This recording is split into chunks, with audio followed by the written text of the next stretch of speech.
नमस्कार दोस्तों, हमारे YouTube चैनल बुक्स प्ले में आपका स्वागत है।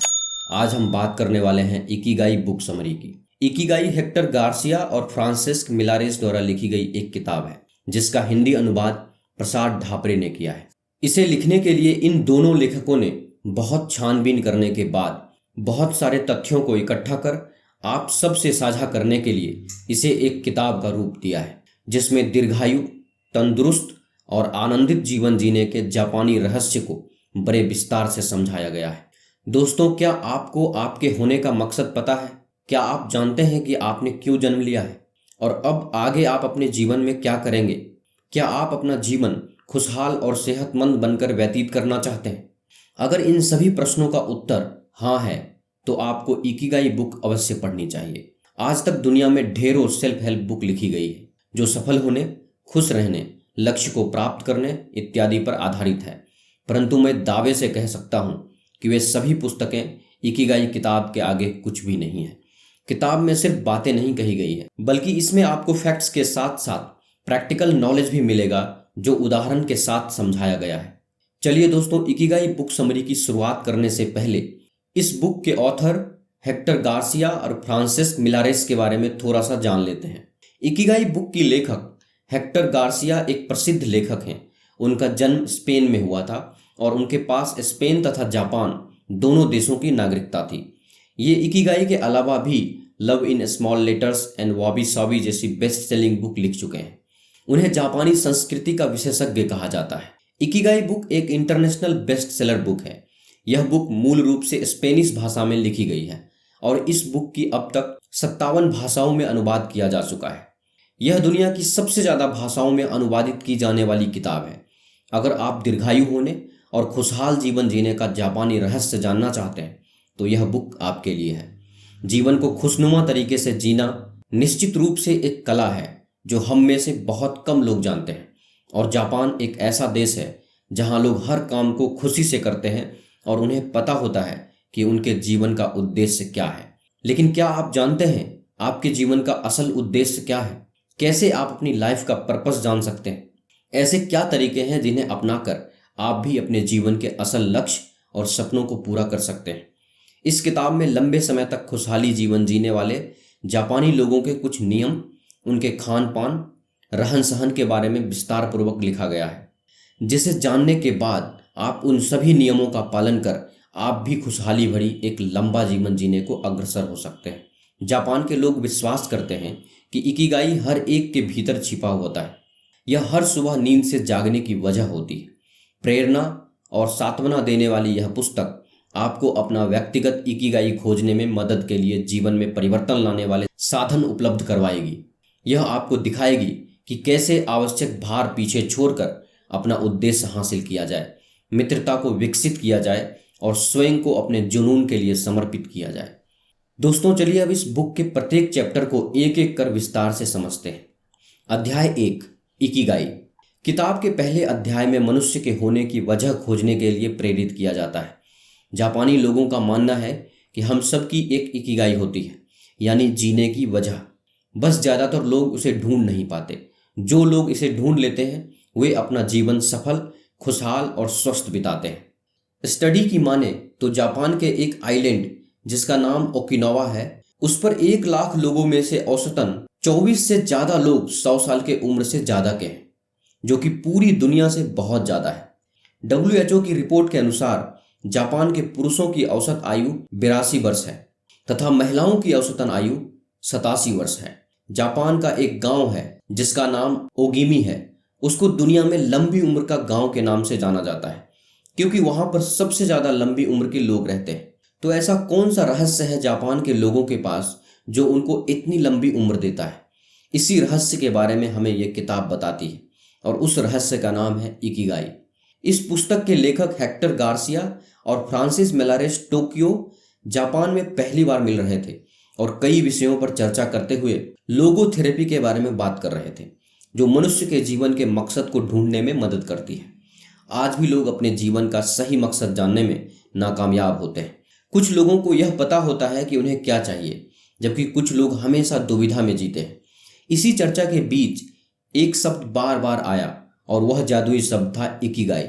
यह एक जापानी कॉन्सेप्ट है जिसका शाब्दिक अर्थ होता है हमेशा व्यस्त रहने से मिलने वाला आनंद, और इसका मकसद है अपने जीवन का उद्देश्य खोजना। Meaning of Ikigai. इकिगाई का मतलब। दोस्तों, इकिगाई एक जापानी कॉन्सेप्ट है।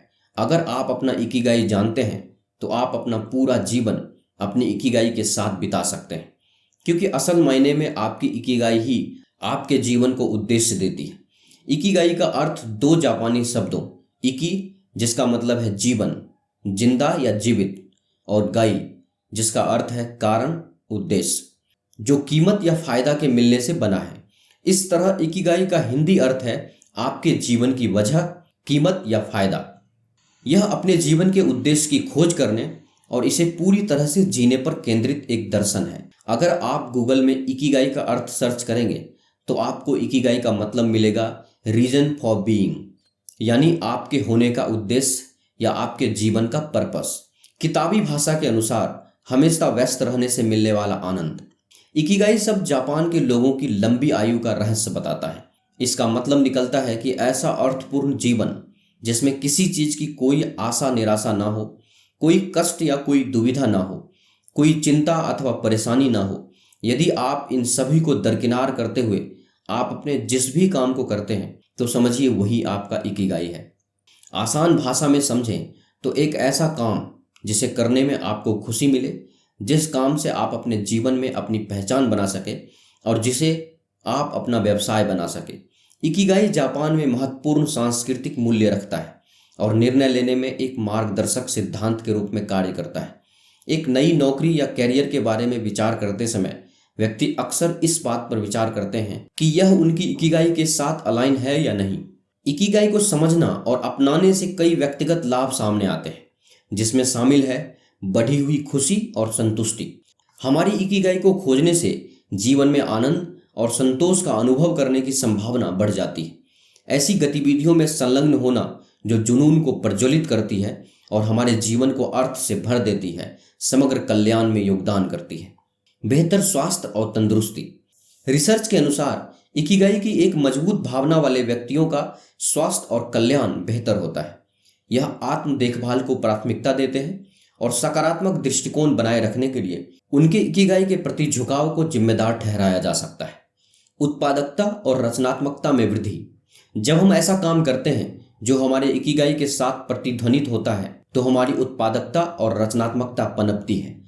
अपने प्रयासों में पूरी तरह से लगे रहना और अतिरिक्त प्रयास करने के लिए तैयार रहना स्वाभाविक और संतोषप्रद हो जाता है। मजबूत रिश्ते। इकिगाई को अपनाने से प्रियजनों के साथ हमारे रिश्तों की गुणवत्ता बढ़ती है। उनके लिए उपस्थित होकर उन्हें समर्थन और प्रोत्साहन प्रदान करने में सक्षम होने से हम गहरे और अधिक सार्थक कनेक्शन विकसित करते हैं। दोस्तों, इकिगाई एक शक्तिशाली अवधारणा है जो हमारे जीवन पर गहरा प्रभाव डालने में सक्षम है। यदि आप खुशी बढ़ाने, समग्र कल्याण में सुधार करने और अधिक महत्वपूर्ण अस्तित्व का नेतृत्व करने के लिए रास्ते तलाशते हैं तो आपको अपनी खुद की इकिगाई का पता अवश्य लगाना चाहिए। इस जादुई शब्द का पता लगाने के लिए दोनों लेखक दक्षिणी जापान स्थित ओगिमी नामक एक छोटे से गांव गए, जहां पर विश्व के सबसे ज्यादा दीर्घायु लोग रहते हैं, और वहीं जाकर उन्हें इस जादुई शब्द इकिगाई का सही अर्थ का पता चला। और इस किताब में लेखक ने इकिगाई के मतलब को विस्तार से समझाया है। हेक्टर गार्सिया और फ्रांसिस्क मिलारेस ने इस भौतिक जीवन की खोज को आध्यात्मिक रास्ते से होते हुए पूरा किया है। दोनों लेखक ने बड़े ही विस्तार से उन सभी माध्यमों को साझा किया है जिससे आप एक स्वस्थ और खुशहाल जीवन पा सकते हैं, जैसे कि भारत का ध्यान और योग, चीन का मार्शल आर्ट, जापान का शिएत्सु शामिल है। तो आइए दोस्तों, अब बात करते हैं अगले अध्याय की, जहां हम जानेंगे कि हम सब अपने इकिगाई को कैसे फाइंड आउट करेंगे। How to find out your Ikigai.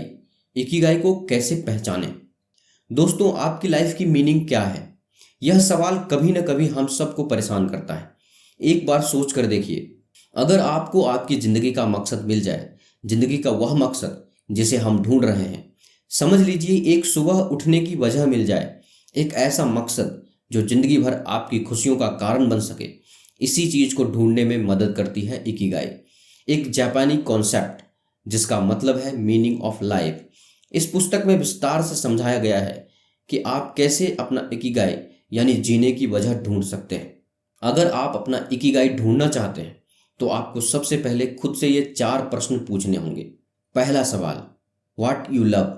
यह सवाल शायद सबसे आसान है। सोचिए वह कौन सा काम है जो आपको सबसे अच्छा लगता है, आपको एनर्जी देता है, जिसे करने में आपको मजा आता है, जिसको करने में आपको बोरियत या थकावट नहीं होती।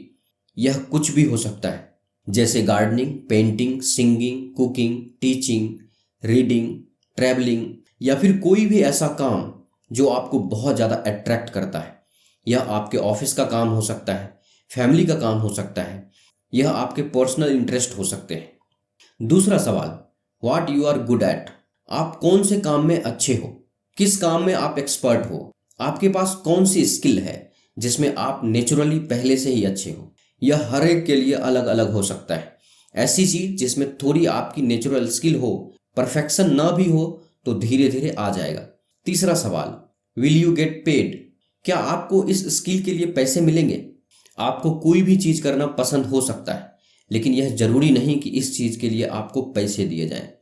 हो सकता है कि आपको घर की सफाई करना बहुत पसंद हो, लेकिन इस चीज के लिए आपको कोई दूसरा पैसे नहीं देगा। चौथा सवाल, व्हाट द वर्ल्ड नीड्स। चौथा सवाल यह पता करने के लिए है कि दुनिया को आज की डेट में किस चीज की जरूरत है। आप यह देखिए कि जो आपको पसंद है, क्या उनमें से लोगों को किसी चीज की जरूरत है। दुनिया को इनमें से क्या चाहिए जिनसे उनकी प्रॉब्लम सॉल्व हो सके। ये 4 प्रश्न आसान लग सकते हैं, परंतु इनका उत्तर देना इतना भी आसान नहीं है। इसके लिए आपको इंट्रो इंस्पेक्शन करने यानी आत्मनिरीक्षण करना होगा। यह पुस्तक भी आपको आत्मनिरीक्षण सिखाती है और एक लंबे, सफल और खुशहाल जीवन जीने की राह दिखाती है। पहला और तीसरा सवाल, कौन सा काम है जो आपको सबसे अच्छा लगता है और दुनिया को आज की डेट में इस चीज की जरूरत है। यह दोनों चीजें मिलकर आपका मिशन बनाती है। यानी दुनिया को जिस चीज की जरूरत थी, आपको वही काम करना पसंद भी था, तो वह आपका मिशन बन जाता है। तीसरा और चौथा सवाल, दुनिया को आज की डेट में किस चीज की जरूरत है और क्या आपको इस स्किल के लिए पैसे मिलेंगे, के बीच जो कॉमन काम होते हैं वह आपका वोकेशन होता है। यानी जिस काम का आपको पैसा मिल सकता है, उसी काम की अगर दुनिया को जरूरत भी है, वह आपका वोकेशन यानी पेशा बन सकता है। पहला और चौथा सवाल, कौन सा काम है जो आपको सबसे अच्छा लगता है और क्या आपको इस स्किल के लिए पैसे मिलेंगे। जब आप ऐसा काम करते हैं जो आपको करना पसंद है और दुनिया आपको इसके लिए पैसे दे, तो वह आपका प्रोफेशन कहलाती है। पहला और दूसरा सवाल, कौन सा काम है जो आपको सबसे अच्छा लगता है और आप कौन से काम में अच्छे हो, के बीच जो कॉमन काम आते हैं वह आपका पैशन कहलाता है। यानी जो काम आपको पसंद है और जिसमें आप अच्छे भी हो, वही कहलाता है आपका पैशन। अब अगर आपकी जिंदगी में कोई ऐसा काम है जो आपको करना पसंद है, आप दूसरे की अपेक्षा उस काम में अच्छे भी हो, फिर उस काम के लिए आपको पैसा भी मिल सकता है, आपके हिसाब से दुनिया में उस काम की लोगों को जरूरत भी है, तो ऐसे काम को जापान में कहा जाता है इकिगाई, जिसे अगर हिंदी में ट्रांसलेट किया जाए तो मतलब निकलता है जीने की वजह। अगर आपको एक हैप्पी और फुलफिल लाइफ जीना है तो आपको अपना इकिगाई ढूंढना ही होगा। जब आप अपनी लाइफ में अपना इकिगाई इन्वेस्ट करेंगे, तभी आप एक फुलफिल लाइफ जी सकते हैं, वरना हमेशा जिंदगी में कुछ ना कुछ अधूरा रह जाएगा। इन सब के लिए आपको पूरी ईमानदारी के साथ इन 4 सवालों के जवाब ढूंढने होंगे। बहुत से लोग यह मानते हैं कि अगर आप अपना पैशन ढूंढ लेते हैं तो आपको अपना इकिगाई अपने आप मिल जाएगा। लेकिन अब यह सवाल आता है कि अपने पैशन का पता कैसे लगाएं। दोस्तों, पैशन ढूंढने के लिए आपको सबसे पहले खुद को समझना होगा। मतलब आपको यह जानना होगा कि आप किन चीज़ों को करना पसंद करते हैं, और आप यह चीज़ तब तक नहीं समझ सकते जब तक आप खुद को ना समझें। दुनिया में जितने भी असफल इंसान हैं, उन्हें अपने बारे में पता ही नहीं है, और यही वजह है कि वह अपनी ज़िंदगी में कभी सफलता हासिल नहीं कर पाए। साथ ही आपको यह भी देखना होगा कि आप अपना अधिकतर समय किन चीज़ों को देते हैं, क्योंकि कई बार ऐसा होता है कि जो चीज़ें हम ज़्यादातर करते रहते हैं वही काम करना हमें अच्छा लगता है। ऐसे इंसान जिन्हें यह तक नहीं पता होता कि वह अपना दिन कैसे बिता देते हैं और किन चीज़ों को अपना समय देते हैं, वह भी अपनी ज़िंदगी में हमेशा नाकामयाब ही रह जाते हैं। दुनिया में जितने भी कामयाब इंसान हैं, चाहे वह इतिहास में हो या फिर वर्तमान में, हर इंसान को यह पता होता है कि वह क्या चाहता है, और जब तक कोई व्यक्ति यह ना जान ले कि उसे अपनी ज़िंदगी से क्या चाहिए, उसे अपनी ज़िंदगी की असली मायने पता चलते ही नहीं हैं। लेकिन सिर्फ पैशन ढूंढना ही काफ़ी नहीं है। पैशन ढूंढने के साथ आपको यह भी देखना चाहिए कि दुनिया को इस चीज़ की ज़रूरत है कि नहीं, और लोग आपको इस चीज़ के लिए पैसे देने वाले हैं या नहीं। जैसे मान लीजिए आपको जानवर पसंद है और आप जानवरों की देखभाल अच्छे से करते हैं, तो ये आपका पैशन हो सकता है। और अगर लोगों को ऐसे आदमी की ज़रूरत है जो उनके जानवरों का ध्यान रखे, तो आप उनके लिए काम आ सकते हैं। और जब आप उनके काम आएंगे तो वो आपको पैसे भी देंगे। इस तरह अगर आप देखेंगे तो यह चीज़ आपका इकिगाई बन सकता है। चलिए इसको थोड़ा और आसान करते हुए एक उदाहरण से समझते हैं। दोस्तों, सचिन तेंदुलकर को तो आप सभी जानते हैं। आज वह दुनिया के सबसे महान क्रिकेटर में से एक माने जाते हैं। जब सचिन छोटे थे तभी से उन्हें क्रिकेट खेलना बेहद अच्छा लगता था, और देश को भी हमेशा ऐसे क्रिकेटर की ज़रूरत होती है जो भारतीय टीम को मुश्किल से मुश्किल मैच में जीत दिला सके। इसीलिए ऐसे क्रिकेटर को एक मैच खेलने के लिए अच्छे खासे पैसे दिए जाते हैं। तो इस तरह आप देखेंगे तो आपको यह समझ आएगा कि क्रिकेट सचिन तेंदुलकर का इकिगाई है। दुनिया में जितने भी सक्सेसफुल लोग हैं वह इसीलिए सक्सेसफुल हैं क्योंकि वह अपने इकिगाई पर काम करते हैं। दोस्तों, ये वीडियो का फर्स्ट पार्ट है। इस वीडियो के अगले पार्ट का लिंक नीचे डिस्क्रिप्शन में दे दिया हूँ। इस वीडियो को देखने के बाद आप बाकी पार्ट्स को जरूर देखें। दोस्तों, आप देख रहे हैं इकिगाई बुक की समरी। यह समरी आपको कैसी लगी, कृपया हमें नीचे कमेंट बॉक्स में कमेंट करके ज़रूर बताएं। अगर आपको यह समरी अच्छा लगा हो तो इसे अपने दोस्तों और फैमिली मेम्बर्स के साथ अवश्य शेयर करें, और हमारे लेटेस्ट वीडियो को देखने के लिए हमारे यूट्यूब चैनल बुक्स प्ले को सब्सक्राइब करें। धन्यवाद।